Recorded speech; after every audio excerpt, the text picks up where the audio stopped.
Hey guys, Level Cap here, and today it's time for Apocalypse Now. Well, Apocalypse in February anyway. The Apocalypse DLC for Battlefield 1 has been revealed on the Battlefield.com website. We've got a whole bunch of new concept exploration images, information on some of the new weapons, and even the new game mode. When you pop onto the website, it says, "Conquer the climactic battles of the Great War. Fight to the end on the iconic, infamous battlefields of World War I's final days." The first map that they have here is Passchendaele. Once the quiet countryside of Belgium, now a nightmarish landscape of blood and mud.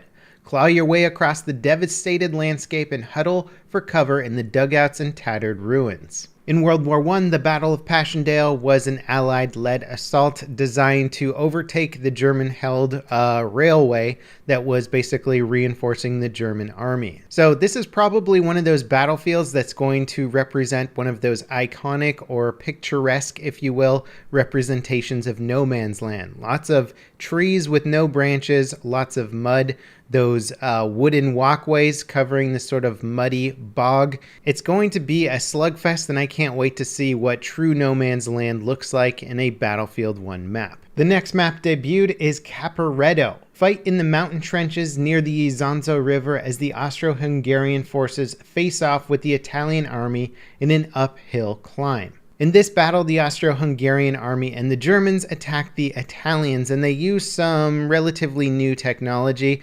something similar to the Livens projector, which is actually going to be a new stationary weapon in this DLC, so we may see it in this map.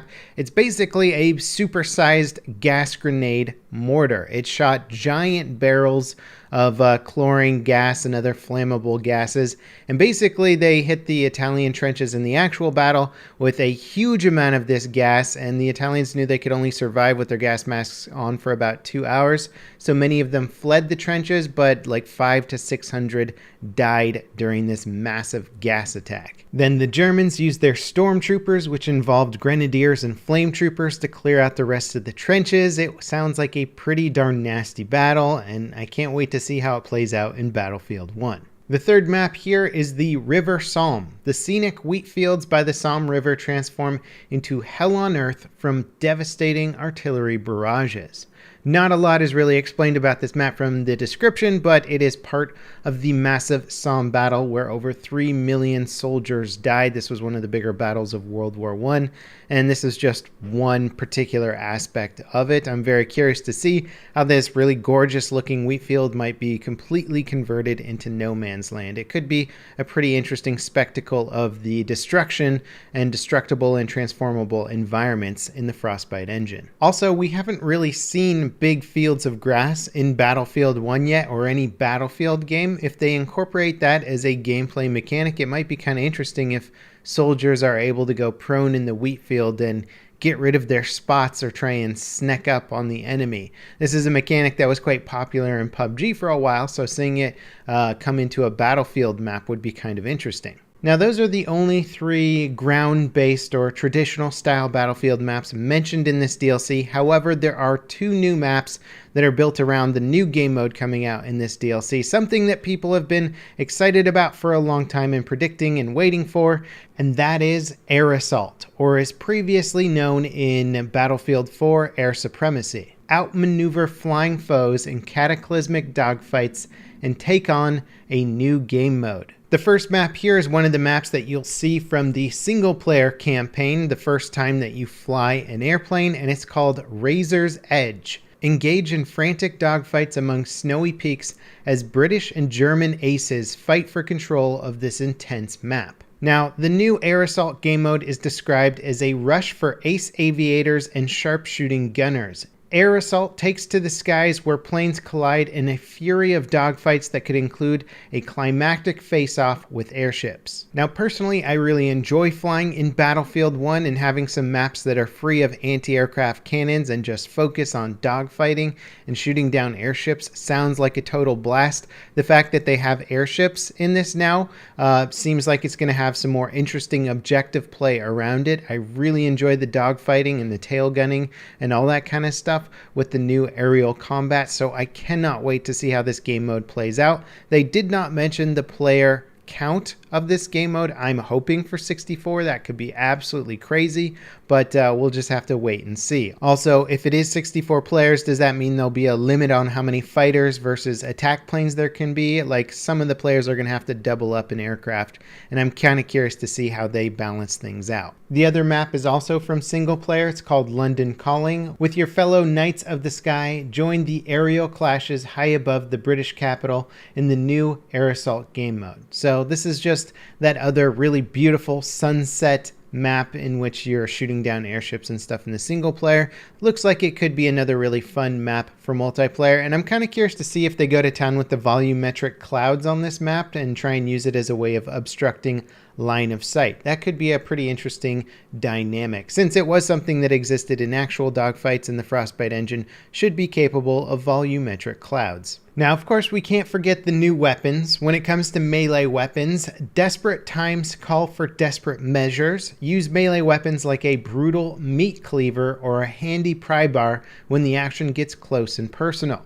This looks brutal, but like a lot of fun. Hopefully DICE will implement more abilities like barbed wire destruction, as they haven't really done that with a lot of their DLC melee weapons, and that's why I still use the standard hatchet from the base game, because it has the ability to break down barbed wire. I'd like to see that implemented in some of the new melee weapons, so I can consider using those instead. As for firearms, there are 6 new ones, wheeled firearms like the Shosha Ribby Rolls SMG, and 5 other unique weapons. Other EA brand safe YouTubers were actually invited to an early access capture event in which they were able to determine what these new weapons were. The Assault does get access to the new Shosha SMG, then the Scout gets 2 new rifles, a Ross Mark III Marksman and an M1917 Enfield, which is the American Enfield. Then we also have the Medic Howl rifle, and the support is getting the LMG 0818 low weight. And then there's also going to be a universal sidearm revolver. New gadgets. Dominate the opposition with gadgets like the anti-aircraft rocket gun for the Assault class. Assist airborne teammates and deliver serious damage to enemy aircraft.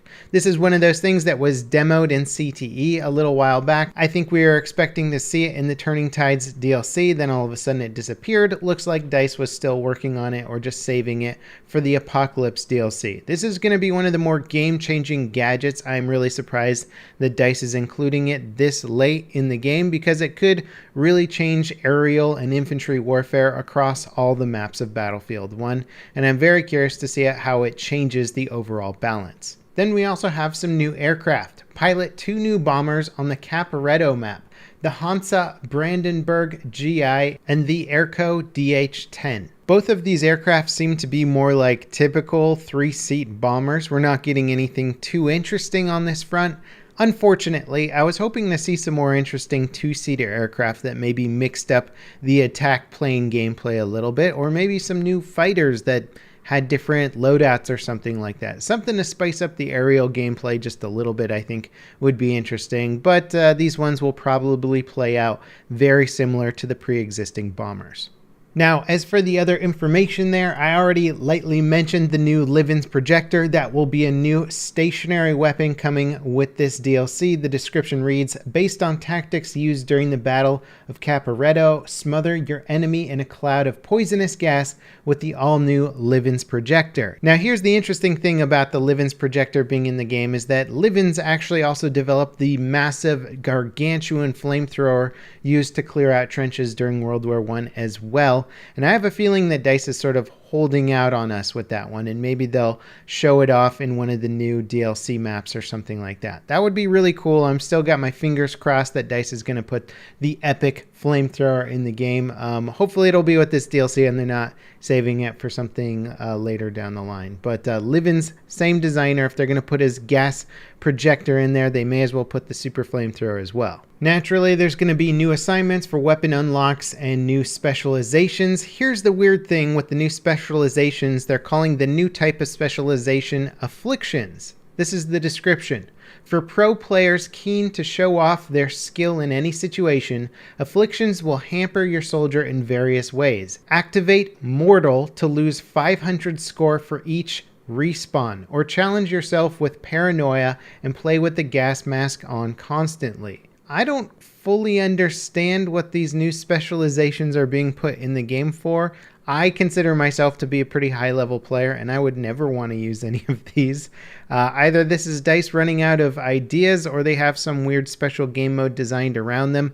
But I can tell you this, I'm not going to be trying to unlock any of these new affliction specializations to give myself a handicap that other players don't have. Seems very weird to me. And then, of course, there's new dog tags, service stars, codex, entries, medals, and ribbons, and all that kind of stuff, so you can keep working on the natural, relatively boring BF1 progression. That being said, this DLC does excite me. The 3 new maps that they've mentioned so far look very cool, and then the 2 new aerial maps are really exciting for me. Granted, if you don't fly, this DLC might not sound quite as exciting overall, but for me, I'm quite excited. I can't wait to see what these massive air superiority maps play out like. I think this is the perfect setting. The World War I setting is the perfect setting for air supremacy, so I just can't wait to check it out. Anyway, I'll keep you guys updated on any new information coming out about the DLC. As always, thanks for watching, guys, and I'll see you next time. This is Level Cap, signing off.